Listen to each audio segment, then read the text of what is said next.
ایک مجاہد جو اللہ کی راہ میں شہید ہو گیا، لیکن یہ کہ اللہ فرمائے گا کہ تم کہتے ہو کہ تم نے میرے لیے جنگ کی تھی، کذب تھا، تم نے جھوٹ بولا،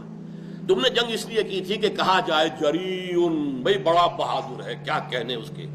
تو وہ کہا جا چکا قد قیل، اب تمہارے لیے یہاں کچھ نہیں، اور فرشتے اودے منہ اس کو گھسیٹ کر جہنم میں جھونک دیں گے۔ یہی ایک بہت بڑے عالم کا معاملہ ہوگا، اے اللہ میں نے تیرا علم پھیلایا ہے، تیرے دین کا علم پھیلایا کہ تم جھوٹ کہتے ہو، تم نے علم پھیلایا تھا اس لیے کہ کہا جائے عالم، بڑا عالم ہے، جید عالم ہے، وہ کہا جا چکا قد قیل، اب یہاں تمہارے لیے کچھ نہیں ہے، اور فرشتے اس کو بھی جہنم کے اندر جھونک دیں گے۔ اسی طرح بڑا سخی انسان ہوگا، وہ کہے گا اللہ میں نے اپنی دولت تیری راہ میں لٹائی، اللہ فرمائے گا کذب تھا، تم جھوٹ کہتے ہو، تم نے تو دولت کی اس لیے لوگوں کو دی تھی کہ کہا جائے سخی،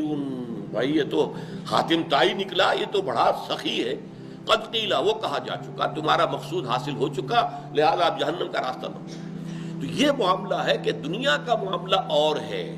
آخرت کا اور ہے، وہاں ایمان فیصلہ کن ہے، اور ایمان کسی میں ہے یا نہیں ہے یہ اللہ کی نگاہوں سے اوجھل نہیں۔ واللہ بکل شیء علیم، اللہ تو ہر چیز کا علم رکھنے والا ہے۔